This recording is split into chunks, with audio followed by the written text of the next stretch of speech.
Aftab and you are watching Aftab classes. हम लोग chapter पढ़ रहे हैं इलेक्ट्रिसिटी, और इससे पहले हम लोग चैप्टर में अभी तक डिस्कस कर चुके हैं चार्जेस के बारे में।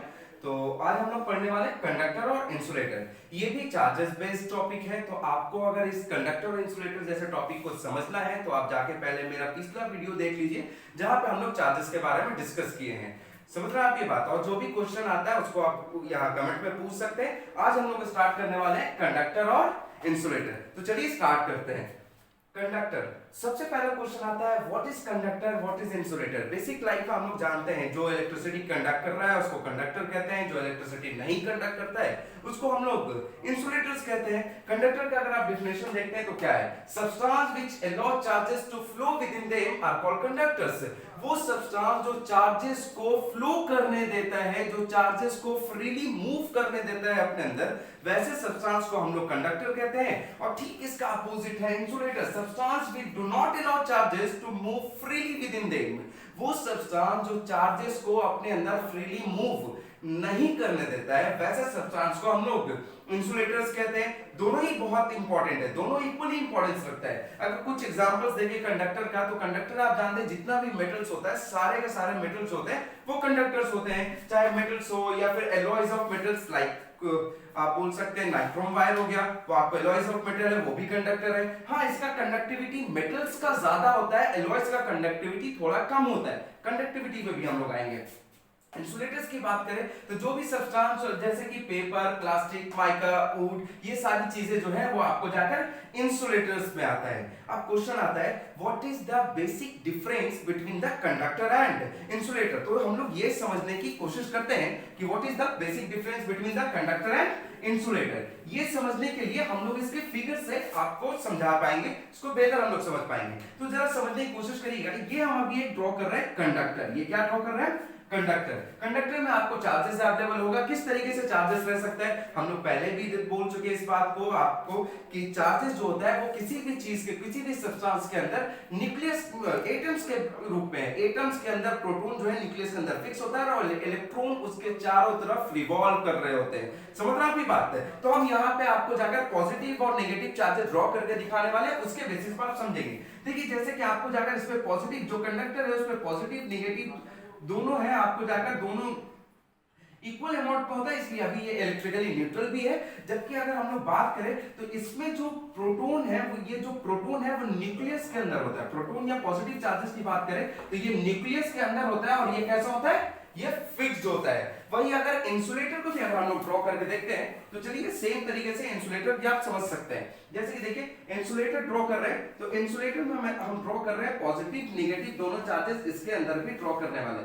क्या डिफरेंस है फिर दोनों में? दोनों तो हम एक ही जैसा ड्रॉ किए, तो देखने में डिफरेंस नहीं है। आप जानते हैं कि हर एक चीज जो है वो आपको जाकर मैटर है और each and everything is made up of atom, तो सारे के अंदर पॉजिटिव नेगेटिव चार्जेस होगा। वही हम आपको बोलना चाह रहे थे what is the basic difference between the conductor and insulator. ये हम क्या ड्रॉ कर रहे हैं? ये है कंडक्टर। ओके, समझिएगा। इसका अगर हम प्रोटॉन को उठाते हैं, इसके अगर पॉजिटिव चार्जेस को उठाते हैं, तो ये भी न्यूक्लियस के अंदर है और ये भी फिक्स्ड है, ये कहीं मूव नहीं कर सकते हैं। तो आप अभी तक देख रहे हैं कि इंसुलेटर कंडक्टर में दोनों सेम चीजें चल रहा है। इसमें भी प्रोटॉन जो है वो न्यूक्लियस के अंदर फिक्स्ड होता है, इसमें भी प्रोटॉन फिक्स्ड होता है। तो डिफरेंस कहां पे आने वाला है? सही सोच रहे हैं आप, डिफरेंस आने वाला है इलेक्ट्रॉन्स पे।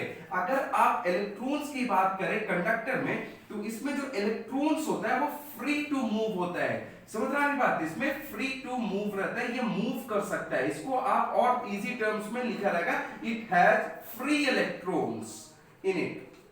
जबकि अगर हम लोग इंसुलेटर्स की बात करें तो इसमें भी इलेक्ट्रॉन्स प्रेजेंट है, इसमें भी आपको नेगेटिव चार्जेस प्रेजेंट है, लेकिन ये भी आपको जाकर क्या होता है? फिक्स्ड होता है। आपको जाकर ये मूव नहीं कर सकता, ये फ्री टू मूव नहीं होता है। इसलिए आपको जाकर इसमें आपको जाकर चार्जेस मूव नहीं कर सकते हैं और इसमें चार्जेस जो है वो मूव कर सकते हैं। दोनों में आप समझिएगा, चार्जेस यहाँ पे कहने का मतलब सिर्फ और सिर्फ हम इलेक्ट्रॉन्स की बात कर रहे हैं जो मूव कर सकता है। प्रोटॉन कभी भी पार्टिसिपेट नहीं करता है, समझ रहे हैं? वो न्यूक्लियस के अंदर फिक्स होता है, वो कहीं मूव कर ही नहीं सकता है। अगर सॉलिड्स में, हम बात कर रहे हैं सॉलिड्स में, अगर सॉलिड्स में कोई इलेक्ट्रिसिटी कंडक्ट कर सकता है तो वो सिर्फ और सिर्फ इलेक्ट्रॉन है, समझ रहे हैं बात? तो फिर हम लोग पॉजिटिव चार्जेस की बात क्यों करते हैं कि पॉजिटिव चार्जेस इलेक्ट्रिसिटी कंडक्ट कर रहा है? एक्चुअली पॉजिटिव चार्जेस की बात करते हैं हम लोग लिक्विड्स में। लिक्विड्स में जो इलेक्ट्रिसिटी कंडक्ट करने के लिए रिस्पॉन्सिबल होता है वो है आयंस, और आयंस कैटायन भी हो सकता है और एनायन भी हो सकता है, पॉजिटिव चार्जेस भी हो सकते हैं और नेगेटिव चार्जेस भी हो सकता है। इवन गैसेस में भी इलेक्ट्रिसिटी कंडक्ट हो सकता है, उसको हम लोग इलेक्ट्रिक डिस्चार्ज बोलते हैं। खैर हम लोग की टॉपिक अभी क्या है, कंडक्टर और इंसुलेटर, तो अभी हम लोग यहाँ पे चल रहे हैं। तो कंडक्टर हो या इंसुलेटर हो, ये दोनों के दोनों सॉलिड है। इसमें अगर रिस्पॉन्सिबल होगा कोई इलेक्ट्रिसिटी कंडक्ट करने के लिए तो वो सिर्फ और सिर्फ कौन हो सकता है, बोलिएगा? इलेक्ट्रॉन्स हो सकता है। हाँ, तो अभी हम बात कर रहे थे कि conductors have free electrons in it, इसके पास फ्री इलेक्ट्रॉन्स होता है। ये फ्री इलेक्ट्रॉन से आप क्या समझते हैं? मतलब इतना फ्री है क्या कि हम ऐसे वायर लिए, वायर को ऐसे कस के झाड़ा, सारे इलेक्ट्रॉन्स नीचे गिर गए, ऐसा होने वाला है? नहीं, इतना फ्री नहीं होता। फ्री इलेक्ट्रॉन्स कहने का मतलब है loosely bonded electrons. Free electron कहने का मतलब क्या है?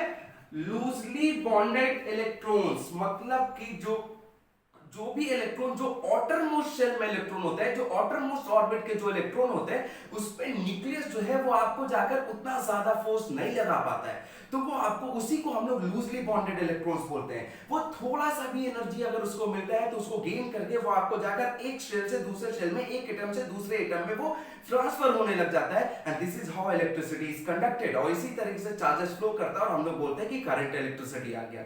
समझ रहे हैं बात है? जबकि अगर हम लोग इंसुलेटर्स की बात करें, अगर हम लोग इंसुलेटर्स की बात करें तो इसमें जो न्यूक्लियस है, जो प्रोटॉन है, प्रोटॉन जो है न्यूक्लियस के अंदर जो प्रोटॉन्स है वो आपको जाकर ऑटरमोस्ट इलेक्ट्रॉन्स पे बहुत स्ट्रॉन्ग फोर्सेस लगाता है, जिसकी वजह से वो अपना शेल छोड़कर दूसरे एटम में मूव नहीं कर पाता, जिसकी वजह से वो एक जगह से दूसरी जगह तक मूव नहीं कर सकता है। तो हेंस आपको जाकर ये इलेक्ट्रिसिटी कंडक्ट नहीं कर सकता है। समझ रहे आप ये बात?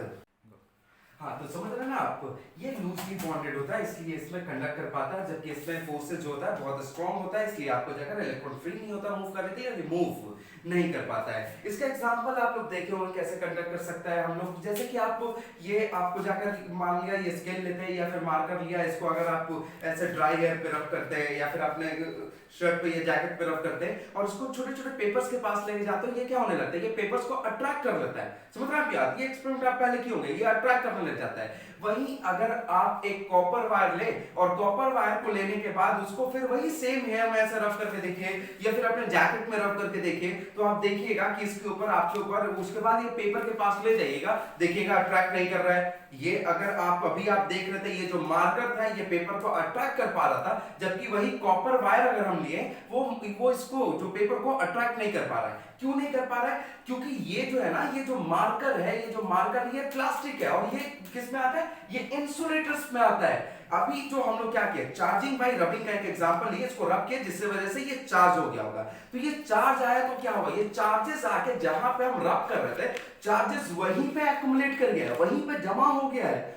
क्या ये मूव कर सकता है? नहीं कर सकता है। क्यों नहीं कर सकता है? क्योंकि ये इंसुलेटर्स है, चार्जेस इसमें मूव करेगा ही नहीं। तो ये चार्जेस अभी भी, जो चार्जेस इस पे आया था वो यहीं पे जमा है, यहीं पे एक्युमुलेट कर गया। अब जैसे ही हम लोग इसको पेपर के पास ले जाएंगे, ये चार्जेस क्या करेगा? उसके ऊपर एक इलेक्ट्रोस्टैटिक फोर्स लगाएगा, कूलम्बिक फोर्स लगाएगा, जिसकी वजह से वो चार्जेस, वो पेपर को क्या करेगा? ये अट्रैक्ट कर लेगा।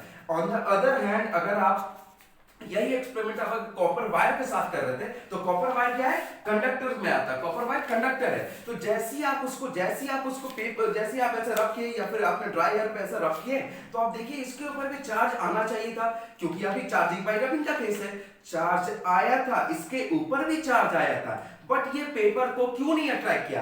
क्योंकि बीइंग अ कंडक्टर, क्योंकि ये कॉपर वायर है, आपको जाकर चार्जेस क्या कर गया? यहाँ पे जो चार्ज एक्युमुलेट हुआ था, जो चार्जेस यहाँ पे जनरेट हुआ था, वो चार्जेस फ्लो कर गया। और फ्लो करने के बाद, क्योंकि मेरा हाथ इस वायर को पकड़ा हुआ है, हम लोग खुद एक बहुत अच्छे कंडक्टर है, ये सारा चार्जेस मेरे बॉडी में फ्लो करेगा और यहाँ पे कोई चार्जेस रहा ही नहीं, तो ये इलेक्ट्रोस्टैटिक फोर्स कहां से लगाएगा? समझ रहे आप मेरी बात है? तो हम आपको यही बताना चाह रहे हैं कि इंसुलेटर्स में भी चार्ज आता है, चार्ज आ सकता है। पहला वीडियो आप जाकर देखिएगा, उसमें हम लोग देखे सिल्क क्लॉथ और आपको जाकर एवोनाइट रड या फिर ग्लास रड से जो हम लोग रब करते हैं तो उसके ऊपर चार्ज था, चाहे सिल्क क्लॉथ हो या फिर आपको जाकर एवोनाइट रड हो या ग्लास रड हो, वुलन क्लॉथ हो, ये सारा का सारा आपको जाकर इंसुलेटर्स का एग्जांपल है। तो उसके ऊपर भी चार्ज आ रहा था ना, तो चार्जेस दोनों ही जगह पे आ सकता है, चार्जेस इंसुलेटर्स पे भी आता है और चार्जेस जो है आपको जाकर कंडक्टर्स पे भी आता है। डिफरेंस क्या है, इंसुलेटर पे जो चार्जेस आता है वो एक ही जगह पे एक्युमुलेट कर जाता है, एक ही जगह पे रुक जाता है, वो आपको जाकर रेस्ट में रहता है, जहां पे चार्जेस है